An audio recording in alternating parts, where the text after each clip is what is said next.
Hello everyone. Once again, welcome to WordPress Accessibility Day 2020.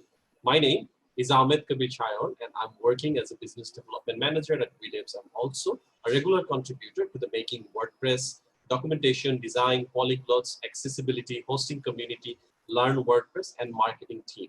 I will be your host for this session. You're here for the 9 a.m. UTC talk with Mitchell Evan. Please feel free to add your questions to the YouTube chat feed and we'll answer those at the end. So when selecting a content management system, you're already asking, can it produce an accessible website? But a simple yes to that question is not always enough. In this presentation, you will learn how to ask more detailed questions to find out the reality behind accessibility claims. This talk focuses on the following: how to use accessibility standards for authoring tools to help answer the detailed question, WCAG 2.0 and 2.1, US and EU public procurement standards, ATAG, the importance of the prompts requirement, how to read a VPAT report skeptically, what to look for in a trustworthy accessibility report, ATAG's unique extra conformance requirements, why we should treat ATAG as required, even when it's not explicitly listed in policy. The speaker of the session, Mitchell Evan, has coached design and development teams for 9 years, harnessing his ADHD creativity to achieve enterprise-scale accessibility through the power of authoring tools, UI frameworks, and design systems. Most recently, he led the VPAT reporting practice at Level Access, applying International Accessibility Standard WCAG 2.1, Section 508, and EN 301549 to the web application, native software, authoring tools, and two-way communications. Mitchell recently moved from San Francisco to Berlin to help build delightfully inclusive technology in the new era of European accessibility directives, which brings to the session, if it's true, it ain't bragging, choosing a CMS for accessibility. Mitchell, welcome to WordPress Accessibility Day. The floor is yours. Thank you very much, Ahmed, for the introduction. And can you see my first title slide okay? We are just waiting for your slides to be shared. Just share this slide. No problem. That again. We'll do that again. How about now? That worked. We can see your slides. Okay, you can see the full screen? Yes, we do. Fantastic. All right. Well, thank you, Ahmed, and welcome, folks. If it's true, it ain't bragging. Choosing a CMS, a content management system for accessibility. As Ahmed said, my name is Mitchell Evan. And I want to start by, if anybody does not see the screen and wants the slides, bit.ly/CMSbrag, bit.ly/CMSbrag. And these slides are Creative Commons with some special requirements if you want to remix and reuse them. So I'm going to start with a thought-provoking question to warm up. Who chooses your content management system? And this is a question that's going to be answered by different people in different roles in different ways. Ponder for a moment. You might be very new to content management. You might be a core contributor to WordPress. But who chooses the content management system that you use? It could be a lot of different people. This session today is especially for the content management system decision makers, but it's also for everybody. Decision makers could also be known as buyers. Some people, buy software for their company or agency, but even if you don't spend money on it, you're investing your time. So you're a buyer either way. You could be an IT architect. You could be a template designer and developer. You could be a small business owner. Of course, there's a huge number of people who invest their time and energy and money into content management systems as a small business owner. Anybody who chooses a template, you may be given the content management system, but you choose a template or install a plugin or activate a plugin, you're really modifying the content management system. So you're a decision maker as well. For everybody else, let's say you're just an author. You are an influencer. You may need to influence the next generation of content management systems if you find that the one you're using is not up to what you need for accessibility. Now, probably a lot of people on this call are on WordPress, which is quite good. So influence what it can do, so that when you choose your current or next content management system, it's really an investment in accessibility. How to choose your CMS. Here it is in one slide. Choose WordPress. 38% of the internet can't be wrong. Isn't that right? We are all here for Accessibility Day. That's just a joke. Here I'm going to go step by step, a little bit more nuanced in that. How to choose your content management system. I'm going to say that maybe it's more like 2 steps.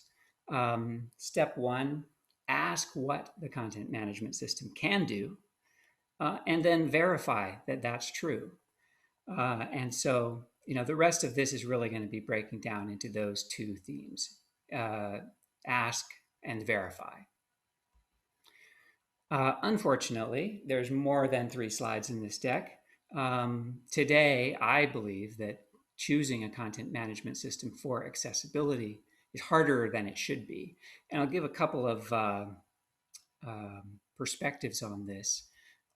This is from the EU, the European Union We4Authors project, which concluded this year. One of the conclusions is procurers, that's buyers, find it difficult to validate which company can be trusted when it comes to accessibility. And that is borne out by the fact that even though just a week ago was the deadline for the entire EU public sector to have all of their websites accessible, many really haven't met that or have met it partially. With so much content built on content management, certainly training and learning curves are part of that, but we have to look to the content management systems themselves. And these gaps really matter. And I'm going to read this entire next large quote because I think it really sums up the importance of getting this right. And this is from Kyle, who runs digital accessibility for Harvard University. If making something accessible turns into a process where you have to be a secondary subject matter expert, it's not going to happen. These faculty are brilliant at what they do, and we need to make it easy for them to share and disseminate information. Today, some of the research being done is a matter of life and death, issues critical to society. I don't think I need to add any more to what Kyle said. That really just shows. And I should mention that Kyle himself is a user with a visual disability, and so this perspective I feel like is just really, we should really pay attention to a perspective like this and say, what can we do to make this better?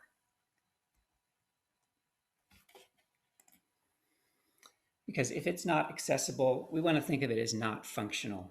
By now, if you've watched some of these presentations, I think people have said different things in different ways. But I'll add a way of looking at this is thinking of accessibility not as a feature or an add-on, but as just a measure of, does it work? And of course, you want your content to work for people. When it is accessible, people with disabilities can use it, and anybody can use it. We've seen images like this. Here's one more of a gently rising ramp on a beautiful hillside. It's for everybody.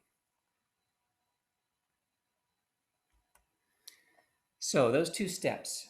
Step 1, asking what the content management system can do. We're going to ask or look for, you can ask Google, your favorite search engine, ask for accessibility statements. And good news, I highlighted a couple here. WordPress has a very nicely formatted one. Drupal as well. I want to give a good honorable mention to Wix. For those who have been following over the years, I would say I myself used to, if somebody asked me what's a terrible system for accessibility, I would have pointed to Wix. They are really turning it around. So give them kind of an honorable mention, and their own documentation on accessibility is now has really become quite good. I'll give them like a real turnaround success story. Now, again, we're not done with this presentation. If this were the whole answer, we could end it here. Of course, we need to scrutinize these things because nothing is 100% complete. We're going to talk about kind of what to look for. What is so important to look for in these accessibility statements? And now these are general kind of prose sorts of statements. A statement of commitment. They always start with this: we are committed to accessibility. And that's not worth much, but it's a public statement of commitment. And so we can, the fact that it's there, it's not worthless. It means we should hold that, whoever says publicly, I'm committed to accessibility, it's the rest of us to hold them to that. And what are some details that help us do that? In the case of content management systems, it's really important to tell users how to configure it for accessibility. In the case of WordPress, accessibility ready themes that we've heard about, accessibility ready themes. Drupal has core modules. Both have plugins, and as we've heard, plugins can break accessibility. So really having that information available, kind of a go, no go on accessibility with this type of stuff. The statements should say how they've assessed their own accessibility, or better yet, using a third-party audit, an independent reviewer to say what is accessible. There are going to be known issues. There are known issues in all of these content management systems, and they should disclose them so we know what to do about them. We know what works and what doesn't today, and hopefully be able to either use workarounds or really choose whether to use that system. A remediation plan, a roadmap for what to do about it is really important when you're ready to invest your time and or money into a new system. Okay, if it's getting there, is it being actively worked on? And and I'd really say last but not least, a feedback channel for improvements. Even if a system is perfect today, technology changes, browsers, assistive technology, the world changes, and it's not realistic for accessibility to be bug-free at every moment. We want that. We want all software to be completely bug-free at every moment. But users, of course, always find things, and not just for accessibility. And so having a feedback channel is also kind of a vote in favor of this organization producing this content management system is actually committed to accessibility, because if they are, they will want to hear from users. So we talked just now about accessibility statements. There's another thing called a conformance report, and this really gets into more detail. And for content management systems specifically, you've heard from others, and there's plentiful information on the internet just about, content accessibility, just like, is a website accessible? Content management systems have some additional important specific requirements. The first one may be obvious, but it's good to split it out. Allowed. Is it possible? Does the system allow the user to create accessible content? Is that even possible? Well, I've heard a lot about that in these presentations. I didn't catch Hida's presentation. I was preparing for this one. I regret doing that. I'm going to come back and watch that later, but Hida de Vries just presented on ATAG, the authoring tool accessibility guidelines, and they're really going to cover these next two: prompting. Does the CMS prompt and guide authors to do that, to create accessible content? Not just possible, but actually encourage and surface the features that do that. And inclusive authoring, I call it, is a summary of the various features of the content creation process, content creation functions themselves. Can a person with disabilities use those? So these are kind of distinct. We're going to think about, remember these three as we go through, because we're going to get into a lot more detail on these. Now, the hard way to ask, well, what should be in these standards, in these reports, is to kind of look at all the regulations around the world, figure out what they require. They're going to vary a little bit. They're going to be in different languages, and figure out what the standards and how to report on them.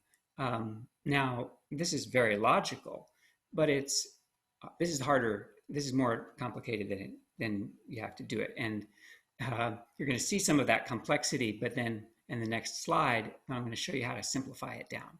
So this is a sketch with some shortcuts here, some oversimplifications, but this is basically a picture of the world of accessibility standards and laws and policies and reporting as they apply to content management systems. So let me kind of work from the inside out here.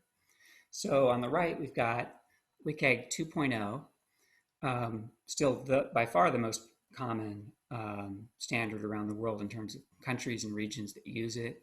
US and Canada use it. Add to that 12 new criteria for WCAG 2.1. So in case you're tuning in or you didn't want to really emphasize this, WCAG 2.1 is exactly WCAG 2.0 plus some more criteria and the conformance requirement. So if you meet WCAG 2.1, you're meeting WCAG 2.0. So that's the first simplification. The next layer out is, you'll see EN 301549. That is the European standard. The UK after Brexit is still using it.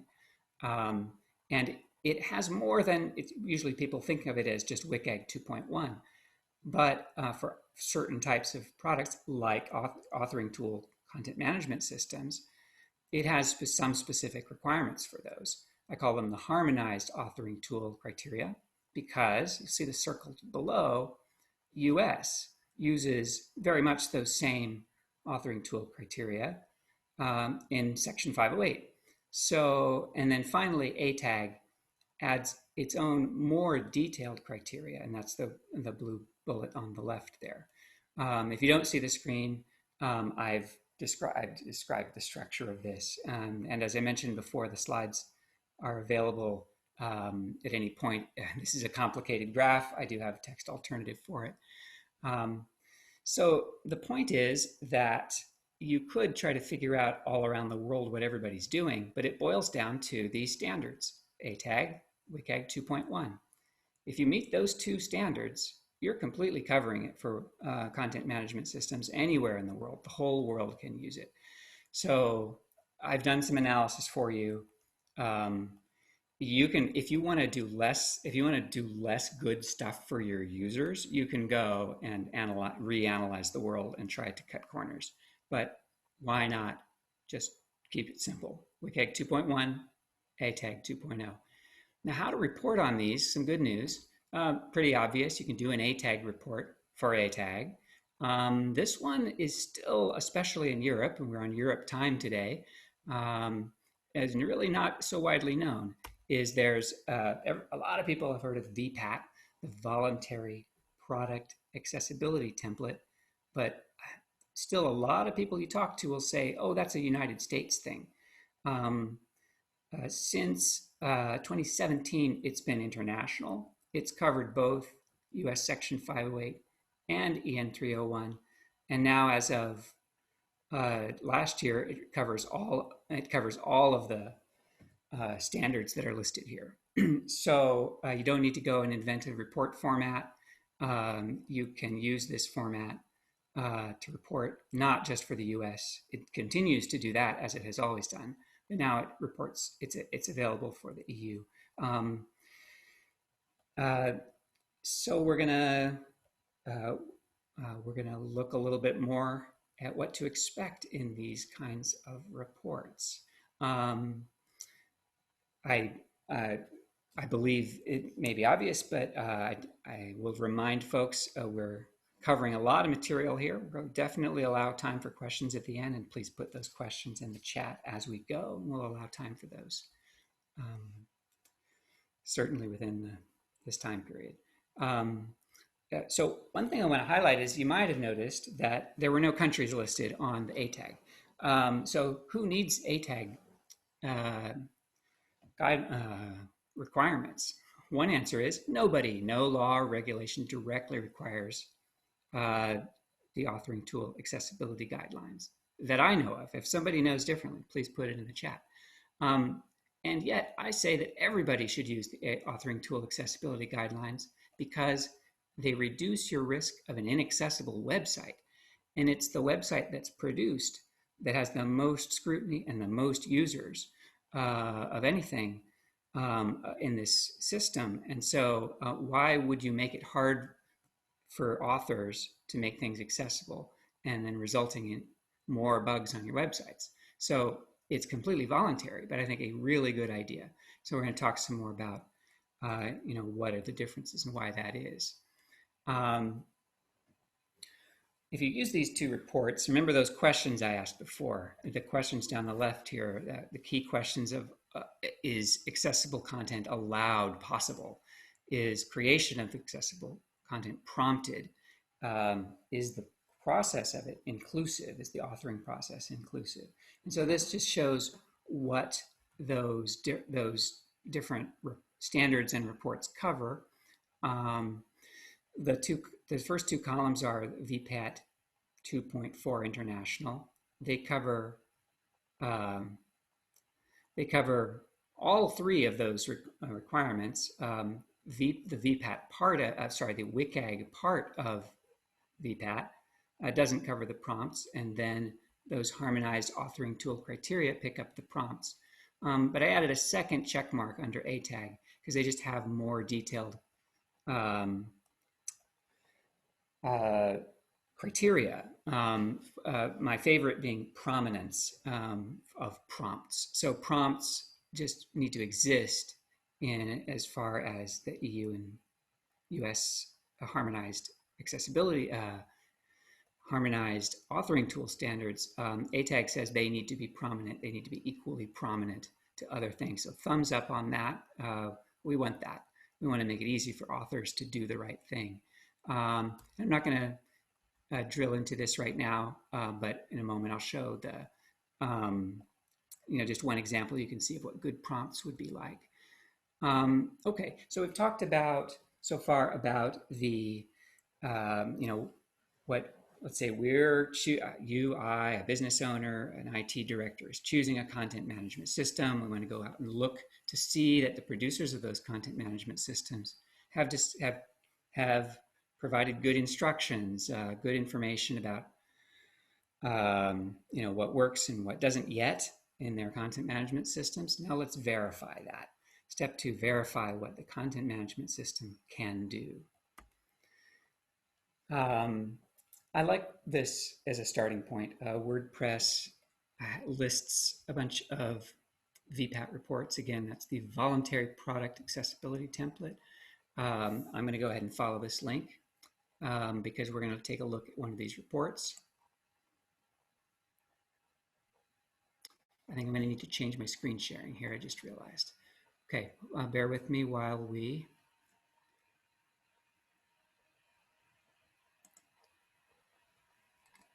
change the sharing.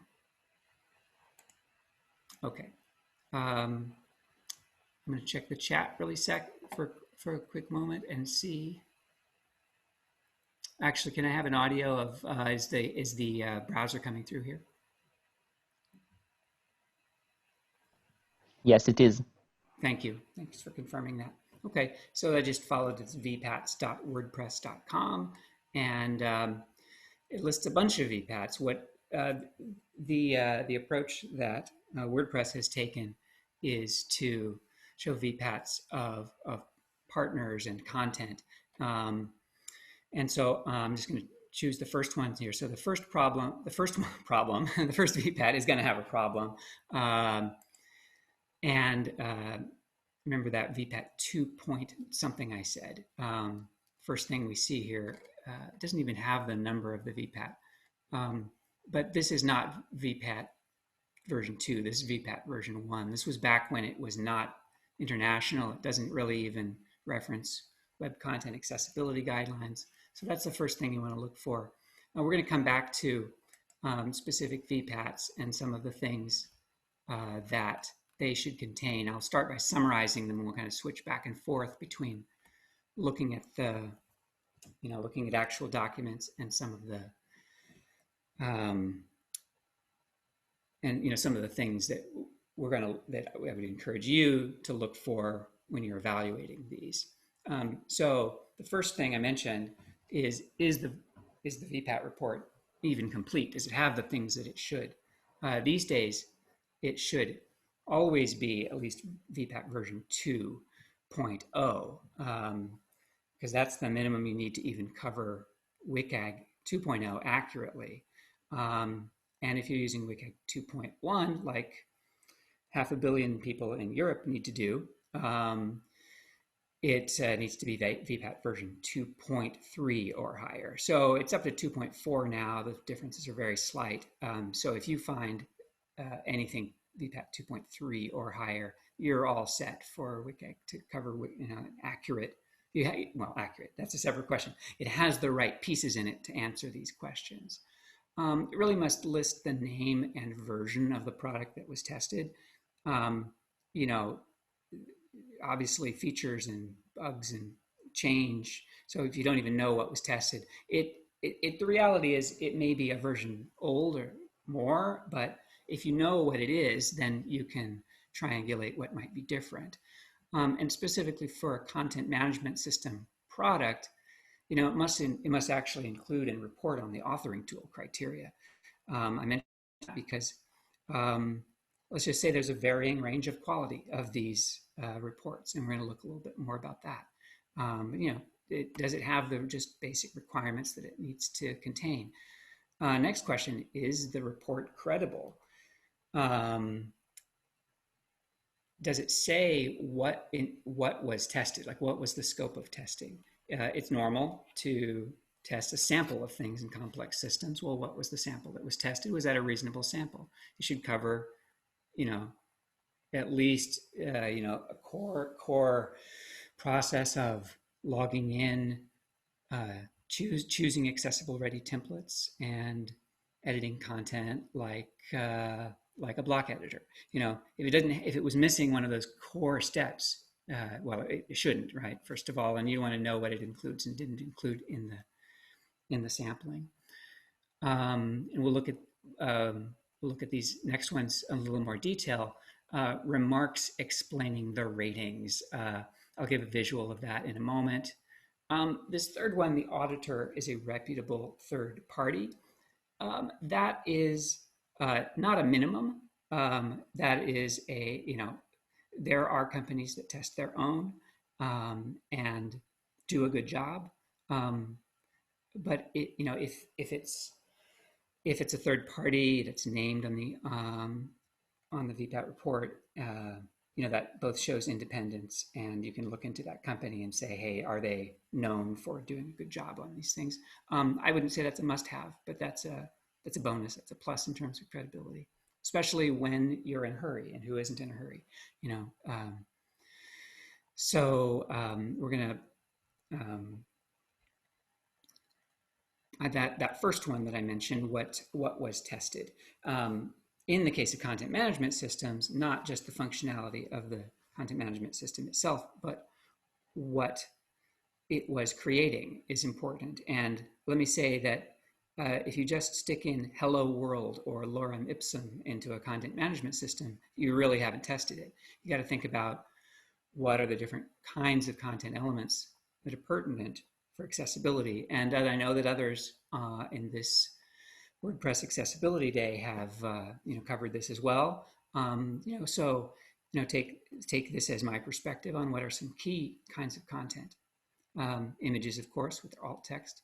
Content structure, such as headings, lists, and tables. Don't forget nesting them. Interactive elements like links, buttons, and forms. Don't forget error messages of forms if you use those. More complex patterns, there's many of those. Threaded discussions and menus are a couple of examples. You might contain video. Well, the product, the content management system, probably supports video, and it probably supports multilingual content. One of the things you'll notice here is your website might not include every one of these. And so this is where the detail of the reports can be really helpful, because it might have a problem with video. This particular tool might be really bad at video. You might choose it anyway because you say, I'm seldom, if ever, going to use video, or I don't need multilingual content. I mean, those would be shortcuts. You never know. You might get committed and in the future need those things, but at least you can be a discerning customer. So I said that the next one was like, do the ratings match the remarks? So for this, I'm going to bring up, I'm going to look at Adobe because I worked on these. The one I'm going to show you, I actually wrote, although they don't disclose that. That's fine. This is public knowledge that I'm telling you. I know that a lot of consulting companies keep their clients secret, and Level Access was no exception. But we were proud to publicly talk about our partnership with Adobe, so no particular secrets here. What we're going to look at here, jump to the WCAG section, the Web Content Accessibility Guidelines part of the VPAT report. And just for example, the very first criterion, 1.1.1, non-text content. That's talking about alternative text for images. Well, I wrote this, so of course I think it's great. It talks about, for example, this one is for installed software. This was for FrameMaker, actually, which is whether it's a content management system or not, it's an authoring tool, and that's what they have in common. So a rating, so ratings and remarks. Now that was the thing I mentioned. What about ratings and remarks? The rating or conformance level here was partially supports. Now, what does that mean? It could be supports, partially supports, or does not supports. That's the only 3 levels we would report at. But if that's all you said, a lot of different things are going to be partially supports. That can range from one little bug through like 40% of all of the website is screwed up. So you really need to look at the comment, the remark for that. So the remark is here, most product functions do not contain images, which would require a text alternative. But exceptions include, so what it's saying is, for the most part, there aren't even any images in the product where this matters, but there's a couple of specific ones. Now, right away you can say, well, yeah, that sounds like partially supports, mostly works. And you even have detail of like, oh, you can go and work around those problems, or use JAWS scripting if you had to, or this is useful information. But really important, so that just in terms of order, the second one is maybe arguably first in priority, which is the authored content, also is partially supports. Okay, great. Oh, so what can I not do with authored content? Oh, okay. What does that mean? Partially supports means I can only partially put alt text on images. Okay, what's going on? So in here, the case was, well, authors can provide text alternative for most images, but some image buttons in certain navigation controls. So again, from a point of view of just seeing if this is even a trustworthy document, you want to see that there's this kind of detail here. Now it's going to be very different detail in different situations, but like, is there an explanation for why they gave that rating?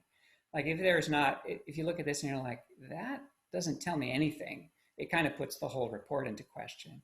And then if it does tell you, it makes the report much more credible and hopefully actually provides useful information that you can work with. Now there's 50 WCAG 2.1 criteria, and you're in a hurry and you want to compare two, you have a product in mind you want to use, you're in a hurry. Where do you start? Now all of the criteria are important, but I like to look at the heavy hitters. What do I mean by heavy hitters? Criteria that apply the most broadly. So like basically every product is going to have, these are going to apply to every page and screen of every authoring tool and the content that it produces. So, if you look at this first list, and this is like the non-text content, graphics we just talked about, info and relationships for structure of HTML. I'm going to jump to the fourth one, name, role, value for the structure of interactive elements. To this middle one, numerically, resizing and reflowing text for low vision, people with low vision especially, to enlarge content. And the keyboard criteria, there's a list of those. So this list right here is a lot less imposing than, you know, the whole list of 50. Now, again, the whole list of 50 are hard requirements. But we're talking about you're opening up somebody's report, and where do you start? It actually can be a kind of a, you could take a whole day trying to read from the top to the bottom, and I would recommend start by jumping to these heavy hitters. Color criteria are interesting. They're kind of special because for content, they're super important, like contrast and use of color. But I just find that for content management systems specifically, they rarely fail to allow authors to set colors. I mean, that's what they do. So the author is capable of choosing colors that will conform to contrast. But they tend to be pretty bad at prompting authors to do that. So that's kind of a special one, something to watch out for. I would encourage everybody here to make noise and ask for better prompting on color in authoring systems. Now there's a few more that depend on your content. Pre-recorded video has some criteria. Multilingual text has language of page and language of parts. Error messages, if you have them, have those. And I think those are all quite important. Those are my next level of heavy hitters. Again, I can't repeat enough. They're all required. The purpose of this is to say, I want to skim a report and see what it tells me. That for that purpose, this skim, you know, somewhere between 14 and 22 out of the 50 will give you a very good first cut at reading a report. And now what about those extra authoring tool criteria? So I've already summarized them, and we're not going to drill down into every one of them. But just this is what to look for. I call them harmonized. Harmonized means that different standards try to be pretty similar. So the US Section 508 has a prompts requirement. It's harder to see that in the EU requirements. It calls it guide the production of content, of accessible content. Guide the production of accessible content. It also has it breaks out the templates to say that they're identified as templates. Both of them also put a requirement on the product documentation, which I will say is a shortcut that you might find, unfortunately, that might not just even get reported. But the product documentation needs to highlight what are the accessibility capabilities of the product. And I mentioned before that my favorite being the prominence requirement of ATAG. That's a plus. That's the ATAG guideline B has several more detailed criteria that mesh very well with the US and EU and global standards for authoring tools and content management systems. And it just adds more detail to some, such as prominence. Whenever possible, ask for and then scrutinize whether the product is doing that. We are nearing our time, so I'm going to have to run through. Time for questions, I should say. We're going to allow almost 10 minutes for questions, so we're going to go a little faster here. Test it yourself. Hopefully you got a report, so you don't have to test everything. You can spot check and just reality check. Why do I say that? Because it's easy to exaggerate even a well-written report. I've seen this happen. Boy, this is a great report. They're so proud of their accessibility, but like it was an authoring tool, it was really hard to use. It was like, oh, I guess you can do that, but wow, that was hard. So, like any marketing claims, go and test it. But at least you know what the claim is. You're not starting from a blank slate. And again, I just want to emphasize the importance of these prompts, especially if you have a bunch of content authors. There's no way you're going to create an accessible website without good prompting. It just makes it too hard. So test those prompts yourself. See if and others in this series for of WordPress Accessibility Day have really shown you how to do that. Here's an example of good prompts. For those who are developing content management systems, do take a look at Microsoft's accessibility checker built into Office. It is prominent. It's the same level as the spell checker now. You can leave it on all the time. It's great. That's what all content management systems should do. So I'm going to anticipate a couple of your questions. Okay, so just tell me, what are the best content management systems for accessibility? What are they? It's WordPress, right? I'm not going to answer that. This is like in 2001, A Space Odyssey saying, Hal, please open the pod bay doors. And Hal says, I'm sorry, Dave, I can't do that.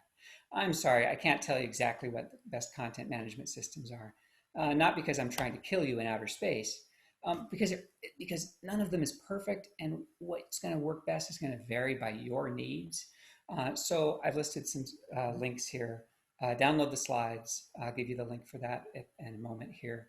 I'm just going to highlight one of these, this one in the middle, Textbox Digital.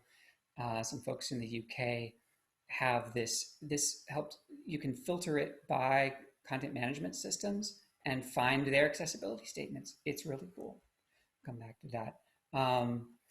This is more for, I was not going to go over this in any case in detail, but if you are a buyer, it's a great idea to have a procurement policy, not just for content management systems, but for any software or websites that you hire or buy. And some great resources, plentiful resources on the internet to say how to set up your, how to make sure that you invest in the right ways. And then on the vendor side, those who create the content management systems, these statements that we talked about, here's how to make them.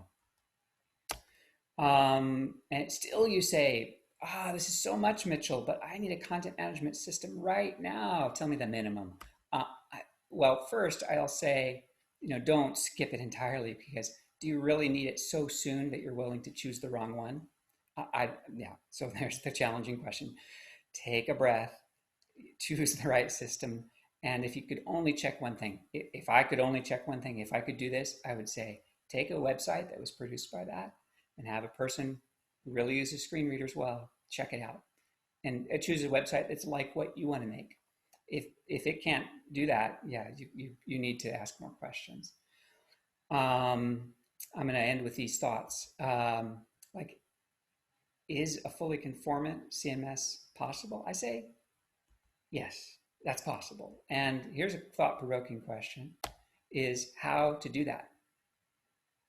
And I say, together, we can do that. That's what this whole community is going to do together, by being demanding customers, by the dedication that the core WordPress team and other vendors are putting into this. We just keep working at it, keep asking these how questions. How is the right question until we get this done.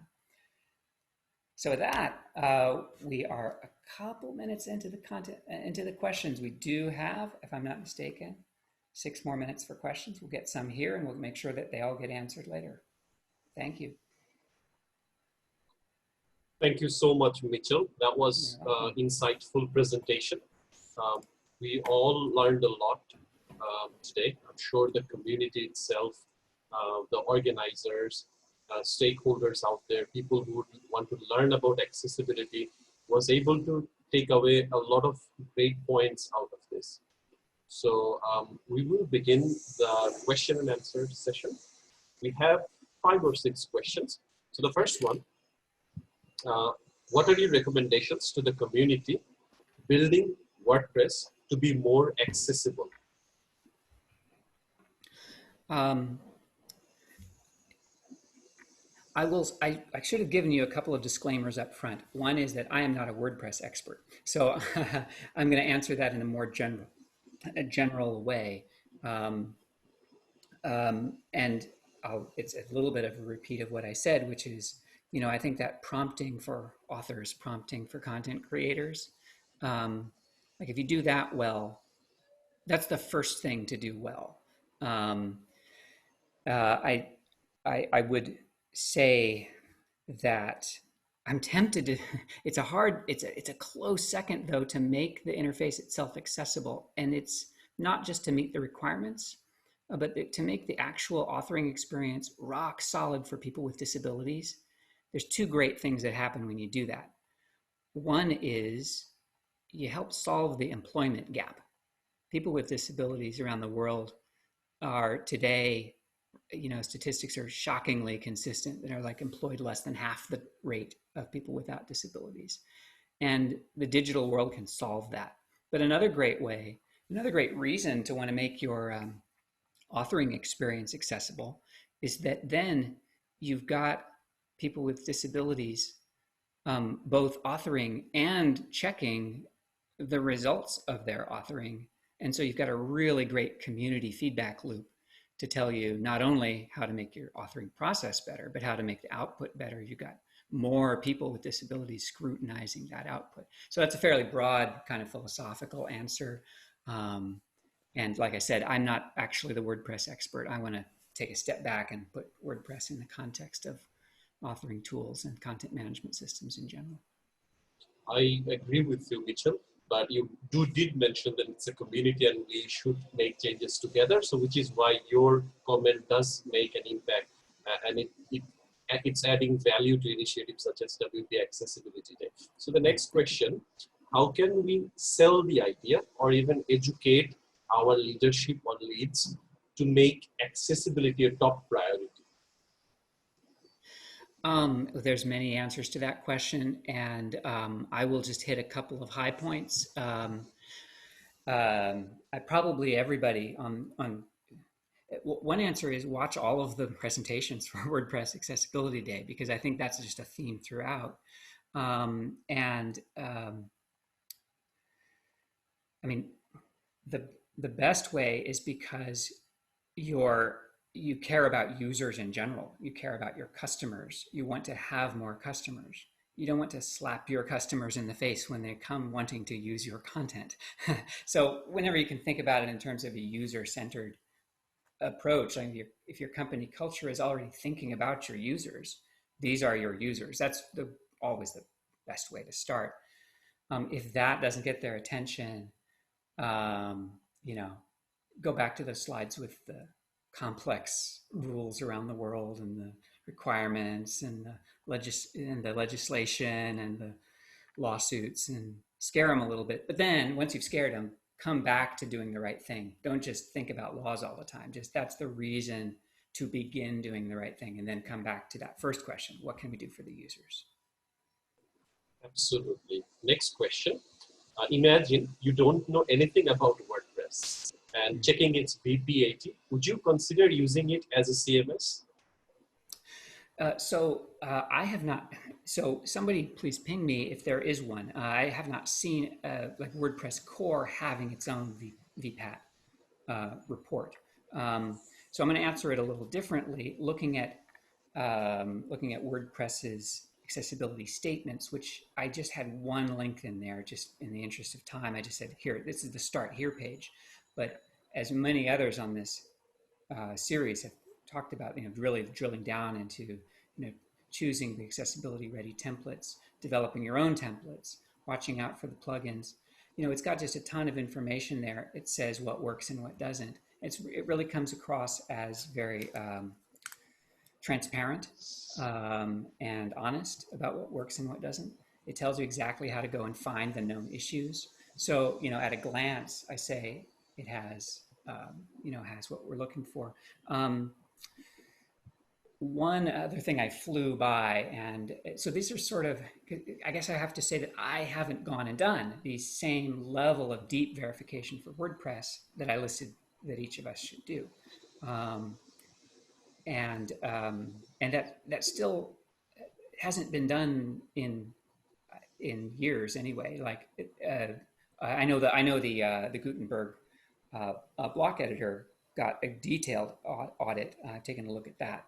So there's an example. I did take a look at that piece of it, and well, yeah, I mean, it was audited by a very well-known and reputable third party, and I could see that it covered the different pieces the different requirements well, including the prompting pretty well. So yeah, I mean, there's a lot to like about WordPress, and it lets you know where the problems are, and you can work around them, and put upvote them as well. Yeah, that's how Yep. I'll answer.